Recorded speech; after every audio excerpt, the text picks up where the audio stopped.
Welcome to JustWannaQuilt, a research podcast coming out of Tulane University Law School, where we explore all kinds of things, stories about quilting, tools, field trips, maybe some famous quilters stop by, and, of course, a little bit of copyright thrown in just for fun. This is Elizabeth Townsend Guard, your host. I'm a law professor at Tulane University Law School and a faculty fellow at the A.B. Freeman School of Law, a LePage Entrepreneurship Fellow, and the Newcomb Institute Greenbaum Fellow, studying gender and fiber and all kinds of other things. I'm also happy to be part of the Quilting Army Crew, which is our admin part and our selling part of the Just Wanna Quilt project. And of course, I just want to quilt. So today we have Cheryl Sleboda. She is the owner of Muffin.com and also the genius behind So Much Cosplay. She also runs a 31-day blog challenge, which started December 1st. And we are talking with her, and we're doing the blog challenge, and she is all things amazing and cool and an industry leader, and we are so excited to have Cheryl here. All right. Well, this is an interview with Cheryl Sleboda, who's come and who is, as I say, she's my monster mommy. She made me. I think, did you post? Oh no, your 31-day blog says what's the most influential class you've ever taken, and I'll tell you what I'm doing with all of them, and I was like, yeah, accidentally, because I was really tired sitting down in your class, and then just staying changed my whole life. I was like, that's very sweet. It's so funny. Be careful where you rest. It is kind of funny. Right. That's exactly. You never know. You'll start a business and a whole thing and a podcast, and next thing you know. Right. Well, okay. So today, let's chat about a bunch of stuff today. I want to talk about, you've had this, since we last chatted with you, have this whirlwind life, romance, jobs, and you're a captain of industry. So, which is all not, I mean, it sounds like a joke, but it's not, it's true. And so also want to chat about sort of your 31-day blog challenge, which starts tomorrow. So we're going to post this today. And I don't know, all kinds of other stuff. And I'll tell you, if we have time, my ridiculousness. Things get weirder every time. Like I have talked to you like 2 days ago, and they already got weirder. But good weird. So, yeah. So, okay. So, all right. So those, in case people haven't heard or don't have any idea what we're talking about, let's just do a little bit of background of who you are. So there's lots of ways to describe you. How do you describe yourself right now to people? So right now I like to say that I'm like four things. I deal with texture and heirloom sewing. I do technology and e-textile kits and education. I am working in the textile industry, so I'm a quilter. I do cosplay, garments, all sorts of things that have to do with textiles. And then I'm also a teacher. So I teach around the country. I go to national quilt shows, and I also teach online and over the airwaves, both, via YouTube and also on television, national television, as it were. All right. So here's what I think you are. Here's my list of you. Yeah, those are all true. I agree. I approve. Yeah, totally all those things. You are now also, you're going to embarrass me. Yeah. So also you are wickedly smart on all kinds of things, whether it's business or social media or products. And you come from the comic book industry, which you talk about a little bit, but not as much as you should, I think. And you are kind of revolutionizing bit by bit how we think about the business of quilting. And I think that is really amazing at this moment, and kind of your story. And it's happening fast. It's like that whole like overnight sensation. It only takes, how many years to become an overnight sensation. But, I see your influences on all kinds of businesses out there that you have, you have mentored. You've mentored us, and the sewing machine. company, right? Sewing Machine Doc, and a bunch of other companies out there that are really thriving. You also teach these classes on social media and business and marketing all over the country. And so influencing people at the beginning of their businesses, in the middle of their businesses, big businesses, small businesses, all kinds of things. But your specialty really is somebody who doesn't really know where to start, and you really do motivate them and help them get started. You're not a coach, but you are like full of information, and that's really different. You're not a coach. Nobody wants to be a coach. I'm more of a consultant is how I say it. Right. I'm a consultant, not a coach. Yeah. And like, so that's the first thing I would say about you. Do you want to respond? I have two more. Okay. The second one is I think you're like an idea person, and I'm an idea person too, which is you hear something and you see the connections and you're like, okay, here's this idea. And you're just like, it is one of your superpowers. You see things in ways that other people don't. And it's such a fun, delightful thing to be hanging out with you or in your presence, because every time we chat, you're like, well, you know, you could do this, right? And you're like, whoa, yes, we have to do that. And so you are one of those amazing people who do have this kind of idea brain and then execution, that you're able to not only have an idea, but you execute it, or you help others figure out how to execute that idea. Well, I guess that's a good thing. It's a great thing, at least on my side of it. I love, you know, how many crazy ideas do you get every day, right? And then you like try to do at least one of them. So, yeah, there's a lot of that. There's a lot of that. I'm really good at coming up with ideas for other people's stuff. Yeah. You know, that's a lot of fun. Yeah. You know, and that's part of your consulting too, right? Because you hear their stories or they hear what they're doing, and then you're like, yeah, no, if you do X, you could do this, right? You see it. It's like, you know, you have certain sunglasses, you know, that you can see certain things that others can't. Yeah, I liken it a lot to chess games. Yeah. You know, I try to take things to their furthest conclusions, you know, so, yeah, you know, they're like, what do you think of this? Yeah. Yeah. I try to play ahead.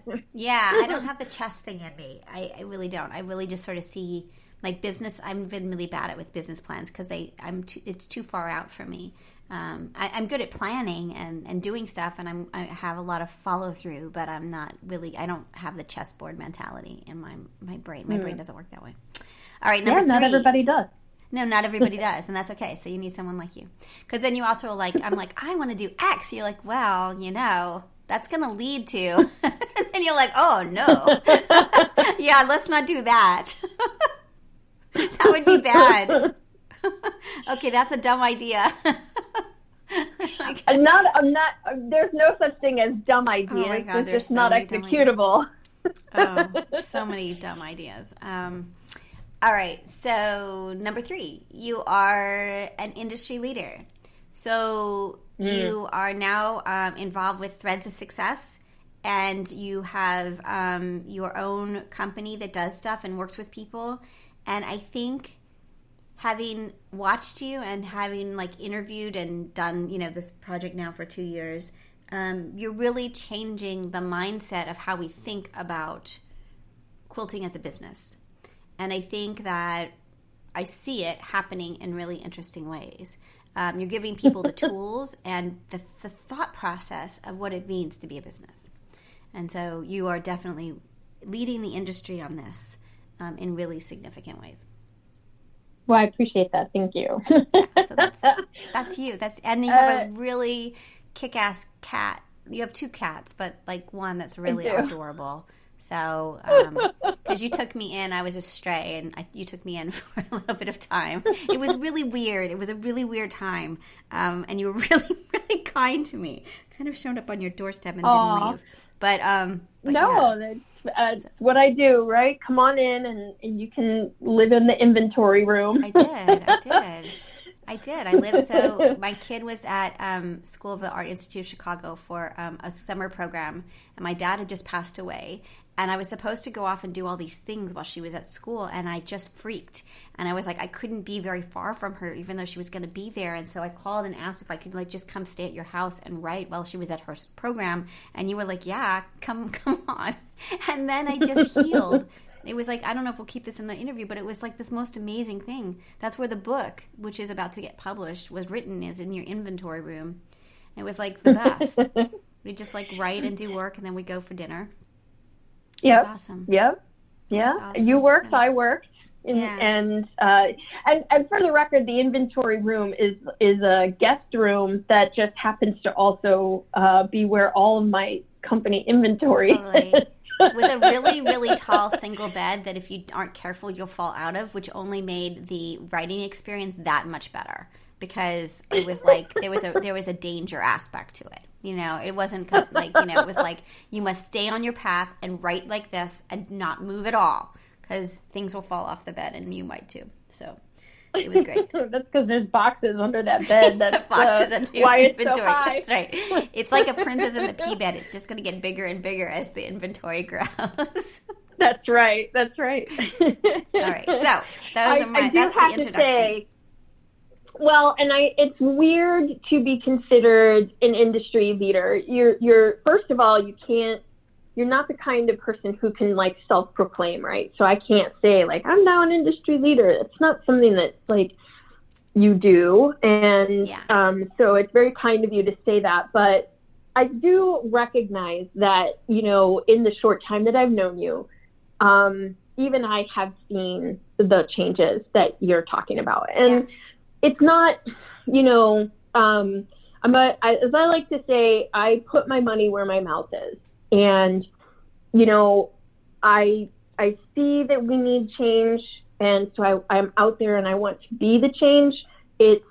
That's more important to me than saying like, I'm going to be an industry leader, right? Yeah. It doesn't necessarily translate to sales, right? So if you're out there thinking like, oh, I'm going to be an industry leader and then I'll be rolling in it, that's not how that works. No. There are two separate things still. Yeah. It's very interesting then. Fascinating. Yeah. Okay. So let's talk about the blog challenge. Why you do it, what it is, and then I'll tell you my ridiculous plan, because I have failed. I think I failed the first year. The second year I didn't do it, but this year I am ready. I am doing this. I am so doing this.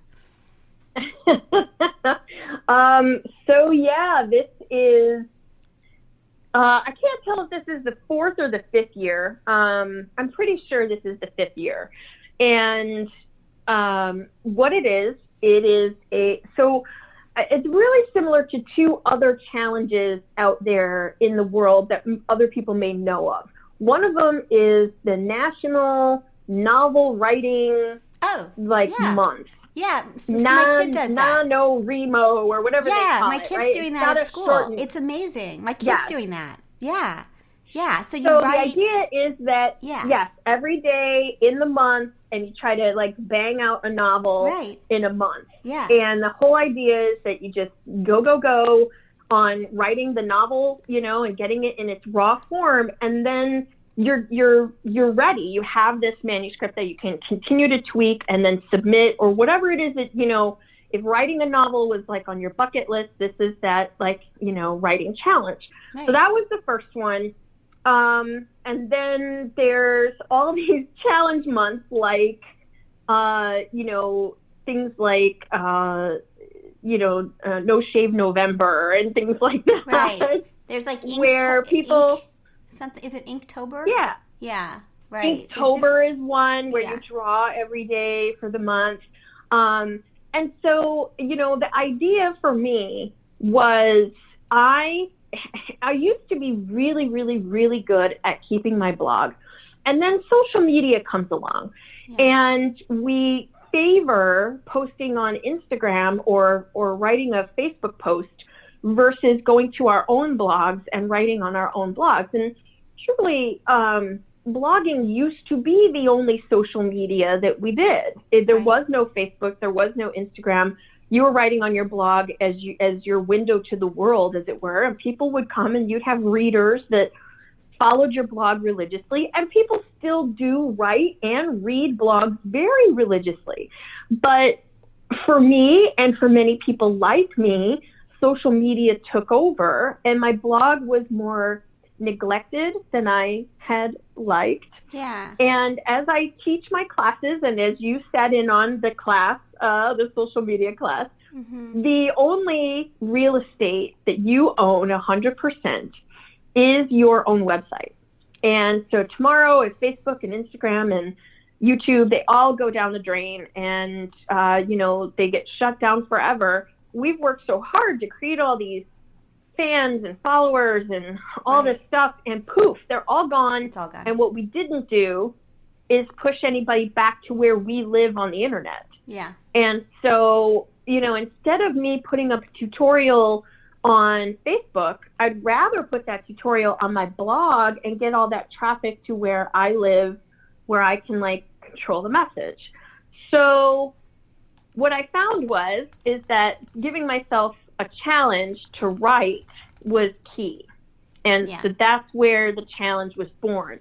And then I said, well, there's only one time of year where we're all, quote unquote, so busy that it seems like the worst possible time to launch a challenge. Yeah.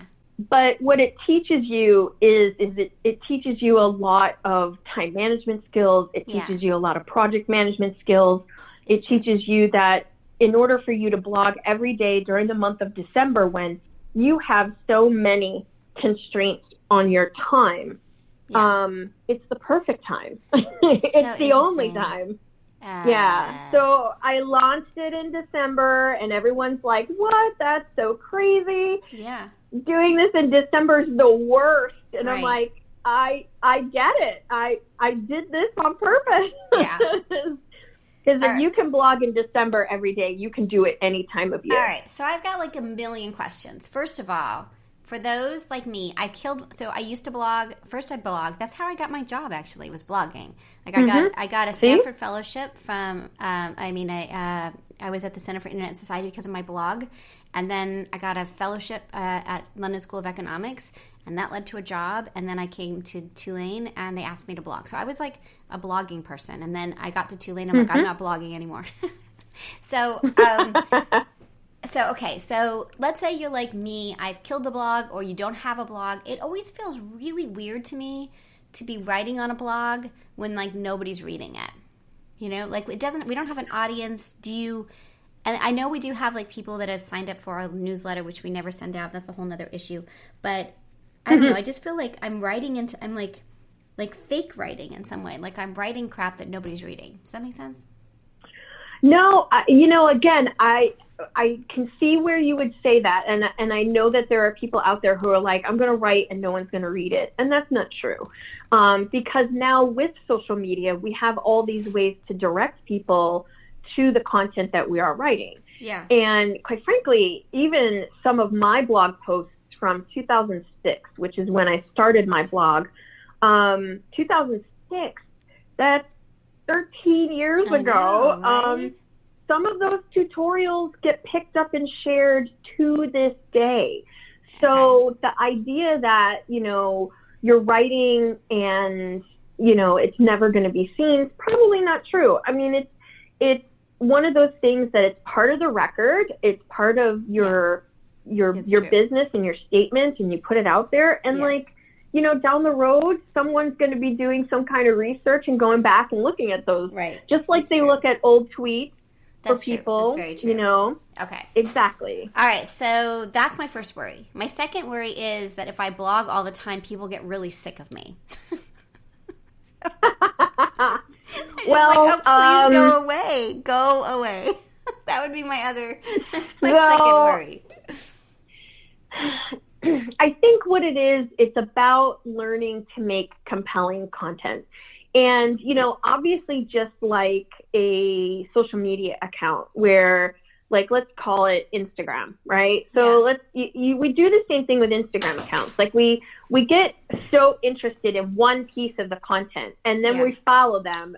and then it's like, oh, wait, the rest of this account is just pictures of their food and their cat. Right. And that's not the things I came for. Right. And so if you're a popular Instagrammer, you end up learning really quickly that the pieces of content that get the most engagement is what you should give your customer. Right. And or your follower or whatever. And what we find too in blogging is that, if you're just going on about your day or you're ranting about some complaining thing, obviously those aren't going to be the ones that are going to be most popular. Oh, you think they'll be most popular? I thought they'd be like, oh, I'm never reading this person again.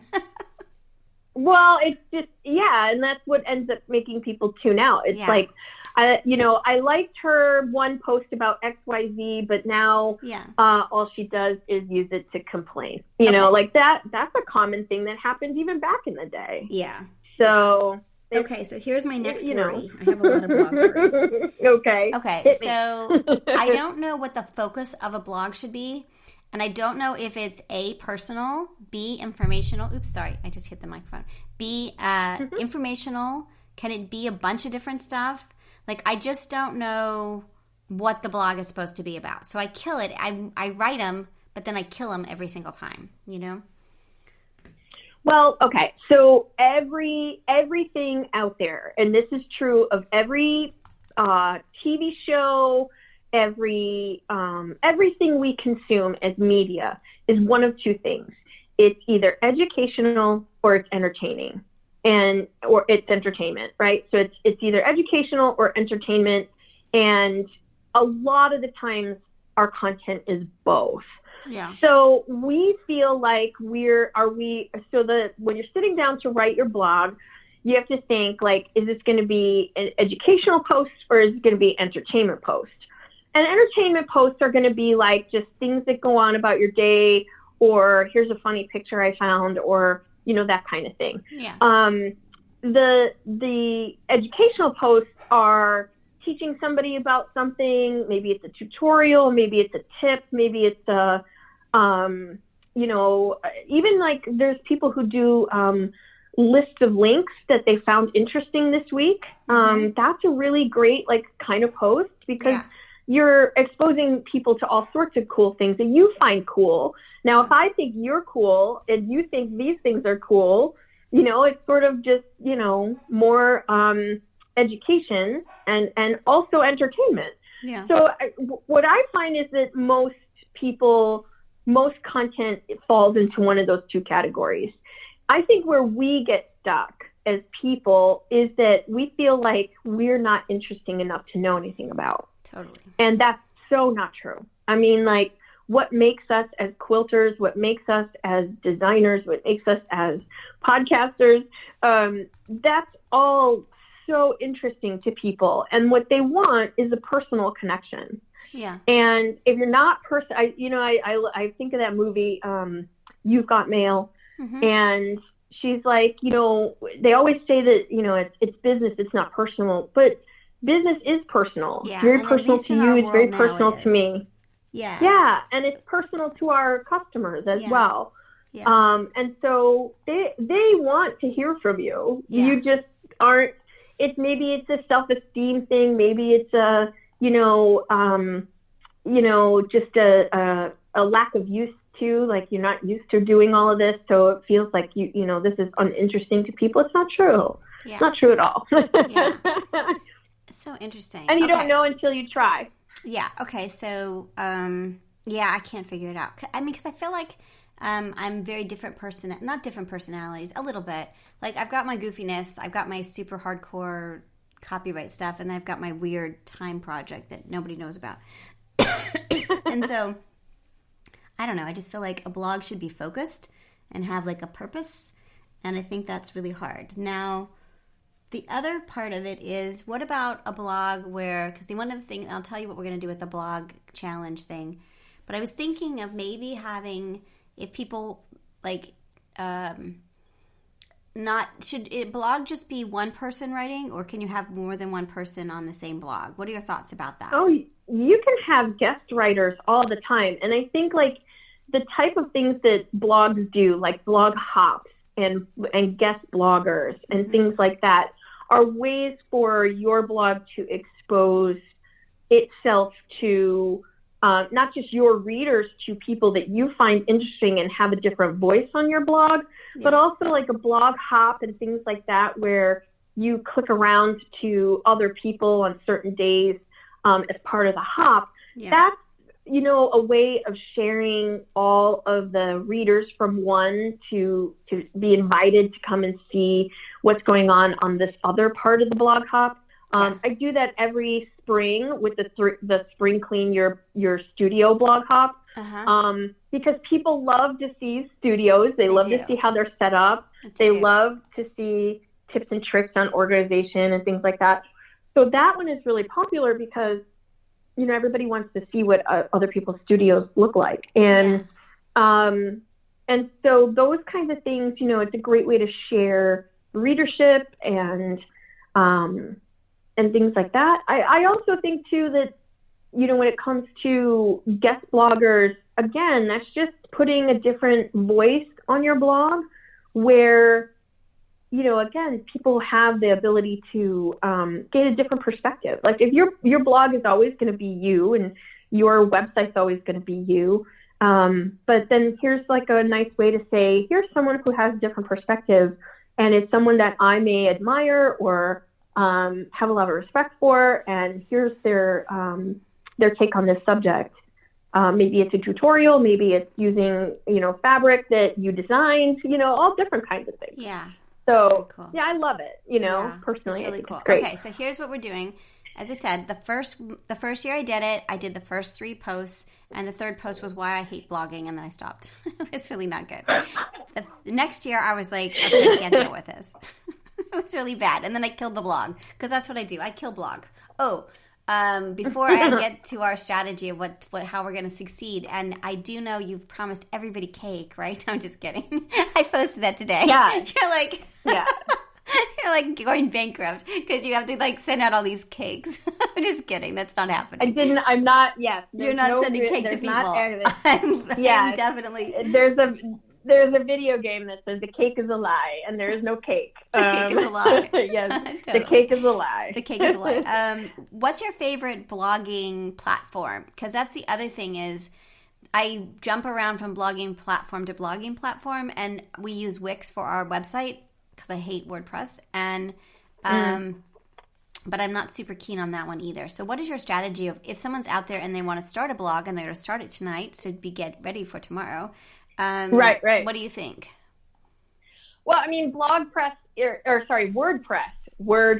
Everybody loves WordPress. That's the main one right now. And it used to be Blogger, which was a Google product. Yeah. And Blogger, it has, I think what a lot of people are afraid of is that Google has been known to kill platforms with very little notice. And some of these folks who are on Blogger jumped ship years ago. I was one of them because they killed a popular blog reading app.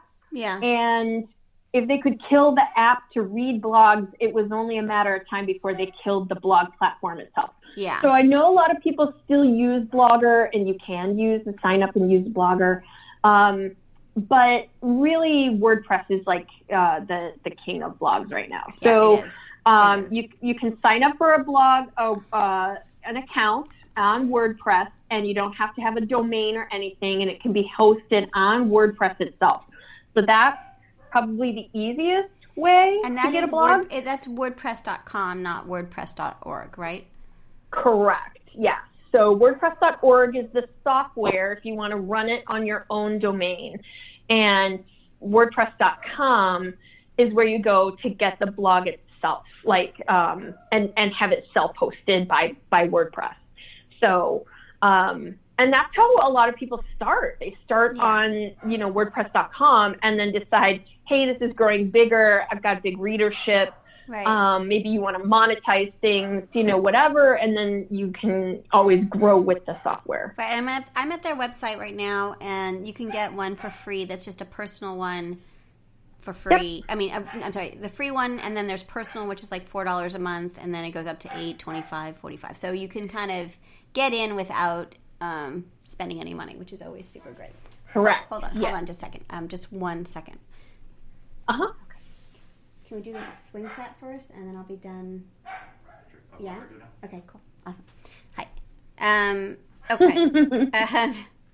We're getting ready for Ron's mom coming. Yay! It's always a big adventure. Okay. So I'll try WordPress. I'll sign up and see what it's like. So when you do...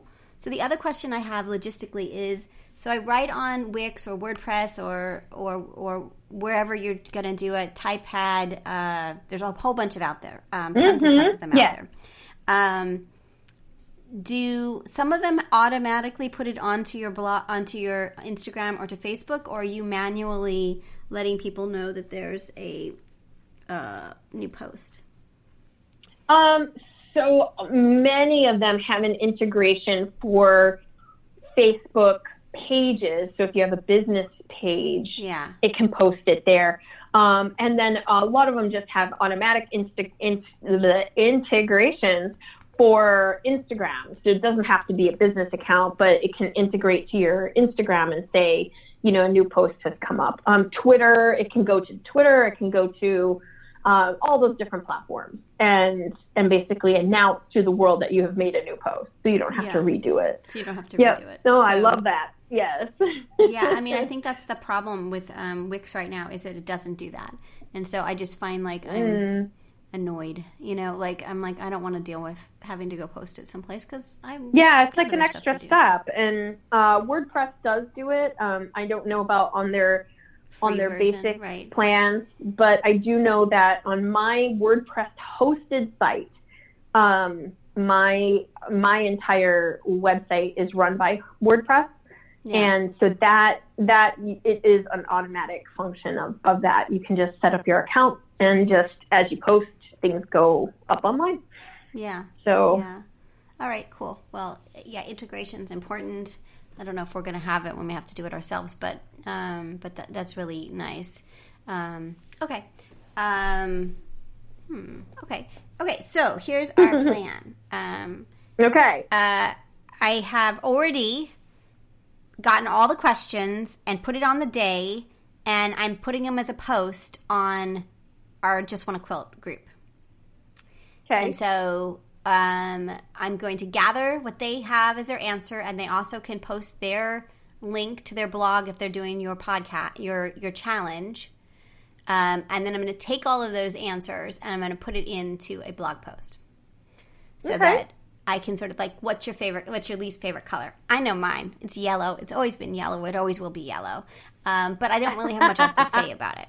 But I'm really curious how many other people feel that way, So I think it'll keep me honest that they're already, I've cataloged them. They're all ready to go, and they'll automatically post in the morning. And we'll see what kind of results we get. And then I put in, each of them has your little 31-day blog challenge link in it. So if people along the way want to do it, they can do it and find you. That was my thought about it. It's JustWannaQuilt doing it. I'll keep more honest. I won't feel so shy because, I do feel a bit shy about telling people that, I hate yellow. So, I don't know. I just feel like I need the group. I think I'm I think they're cool. And I feel less shy. Well, you're crowdsourcing. I'm crowdsourcing. You're crowdsourcing your blog, which is am. awesome. And and I think that's great. I mean, you're allowing the Army to have a say on the blog, which is awesome. And that gives voice to people who don't have a blog, which is great. And also, again, it's like a great little shout out if you're, almost like when people, they submit to being quoted in an article and your quote is the one that's selected, it's always like, ooh,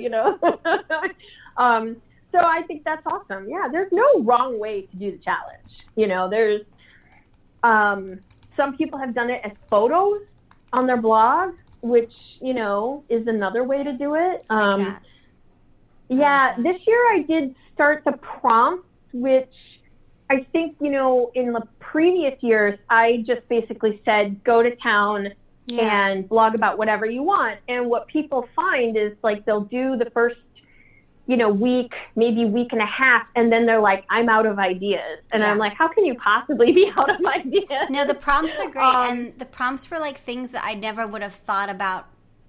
And I had really a lot of fun when I was writing, because I wrote them all out yesterday, and I was like, oh, that's great. That's great. I can't wait to do that one, right? So it was really fun to sort of see. It just pushes you in different directions, and I thought that was really fun. So we'll see how it goes. Well, but yes, I'm crowdsourcing my blogging. That's fine. I put those prompts together in a phone call with my friend Ebony Love, who has been on the podcast. Yes, many times. Her this week, and she is, she and I sat down and we brainstormed these 31 prompts. Now, the prompt idea is really popular on Instagram challenges where you're doing a photo a day for a particular month. And I know in the cosplay world, we did one in October, which was really a lot of fun. And the prompts were really interesting, and how people interpret the prompts are really interesting. So, things like dream project and oldest UFO and, it doesn't, my first project is got to be the god-awfulest, ugliest quilt you ever did see in your entire life. And I think people are fascinated by, the first quilt that, famous people make, right? Totally. So, because I love to show people that I started just in the exact same spot that they did, right? Yeah. I did not come, pop out of the womb fully formed with the, great quilting prowess. None of that is true. I had to start somewhere, and my first quilt is still used in this house every day, and it is so butt ugly that even the cats don't like the front of it. But I think that's the kind of thing that, everyone has that kind of stuff. And earliest sewing memory. Why do you sew? Show us your fabric. Those are pictures. You don't have to do some of those. You don't have to get very loquacious about, your earliest sewing memory or your showing us your fabric, Right. Dan, I want to see that fabric collection that everybody has. Yeah. Yeah. I think it'll be interesting. But Ebony, go ahead. No, that's it. Oh, I was going to say, Ebony and I sat down and did these, and then she runs an online class, which is really awesome, called Blog Revival, and it's how to get your blog off of life support and start blogging regularly, because she and I both believe that, again, this blog is your voice to your world, and yes, social media is that for a lot of people, but again, you don't own Facebook, you don't own Twitter, you don't own Instagram, and they could shutter tomorrow, and then you're only left with this blog that you've neglected. So I feel like it's so her class combined with my challenge is a great way to get your blog out and just get back into the habit of blogging regularly. And she teaches you all sorts of other stuff that I don't cover in my blog challenge, like SEO, and all these other ways to tailor your blog with tags and things like that. I don't cover any of that. I'm just here to host the challenge and do that year after year, and she can teach you all of those awesome things about how to make your blog optimized to reach the audience and things like that. So two different things. But we had a good time coming up with the list of prompts, which, again, I feel like is a really good way for people to participate if they feel like they've run out of ideas. No, so. I think it's going to be fun. And the other thing I did, which I think I'm going to do, is I did them all yesterday. And so I think that also helps a lot. So I think and you had talked about this in your class of for me, I'm really good at chunks of time. So if I am going to do this today, I'm very good at I will not go to bed until this is done. And so I think that part of the blogging, I write so much, all my life is writing. So the last thing I want to do at the end of the day is write a blog, right? I'm just oh, please, I need to sew. So I think having just a day, like, Friday is the day you write all the stuff, or or even the podcast. We now do like today and tomorrow, or we're going to do the next 6 weeks of podcasts. We'll get them up. I think that helps. So it doesn't feel like the burden is there every single day, that you can, and with the prompts you gave, you can do those ahead of time, right? You could do all of them ahead of time. And so that's kind of your strategy in some way too, is that you don't have to be blogging every day. It just has to be posting every day, right? Right. And I think, what it is we forget that, it's regular content that people come back for. And Bonnie Hunter, who has probably, I would argue, has the most popular quilting blog right now. Yes. She's got a readership that's out of this world. Right. It's enviable. And she blogs every day, and she blogs, long form as well, not these short little, 2-word things. Like they're like really long, and it's so lots interesting. Of pictures. And the other thing about it is that it's not very organized, not in a bad way. I'm gonna do the mystery quilt for the first time this year, and so I've been looking at her stuff, and it's like, it's not pretty, right? Like her blog isn't like overly gorgeous, and it's all over the map, but nobody cares. So, I mean, I thought that was really nice to see that, like, the aesthetic shouldn't freak you out. Like, just do it. Because her stuff isn't do it. It's pretty, about doing it. Yeah, it is. It's about consistency, and that is better than, obsessing over every other detail. Like what she's proving is that, it's consistency that wins. And because she's doing it every day, she's got dedicated readers. They may not log in every day, but they're logging in very frequently to make sure that they keep up with what's going on. And she cross-posts her blogs to social media, so her impressive social media following is also doing that exact same thing. They're coming back to her blog where she lives on the internet. They're going off of Facebook, and they're spending that time on her platform where she can tell you, hey, I've got a new mystery quilt you can do. Hey, I've got a new this or that or the other, or this advertiser is helping us out. I mean, and truly, if this is how you're making your living, and for me, that's how I make my living, having you exposed to the products that I make is how I make money. And so by creating all this content, I'm bringing you back to my house almost. Right. And you can sit in my inventory room, and and this is my way of saying, like, welcome to my inventory room, and oh, look, here's all the products right across from you. Aren't they great? And so hopefully that's what helps translate into, for a lot of us, that's how it translates into sales. Like when we have a new product to announce, it's going to be on our blogs. It's also on social media, but like, no one wants to read a novel on social media. You're not going to read a novel in part on social media. Right. You're going to read chapters, though, of a person's life in a blog. Right. And so that's the real difference. So. Okay. So one more thing about the blog. So this is my latest idea. We'll have the crowdsourcing. I'm going to start talking about each book that we're writing and sort of tips on trademark and copyright, because I think that's really good. And then just kind of musings, because I'm on sabbatical for 9 months. And so I figure I can kind of have my kind of what I'm up to kind of thing. That's my 3 things I think I'm going to do. I think that's great. Okay. Yeah, and I mean, having even just that little bit of direction helps, put the whole thing in perspective. I love it. Okay, cool. Well, we'll try again, but I think, it could work. We'll see. Okay, so that is and it starts tomorrow. It starts tomorrow. It does. That's December 1st. December 1st. We're going to post this today. And maybe you'll come back halfway or towards the end, and we can talk about how we did and how people are doing on this. It's super great. Yeah. Awesome. See, I will admit, I'm the first to admit that there are years where I didn't even make it all the way through. I mean, I would skip like a day or two. Oh, gosh, yeah. Oh, I'm like, we're all human beings, and life gets in the way, and don't feel like, oh, my gosh, I went to sleep and I didn't put my blog post up.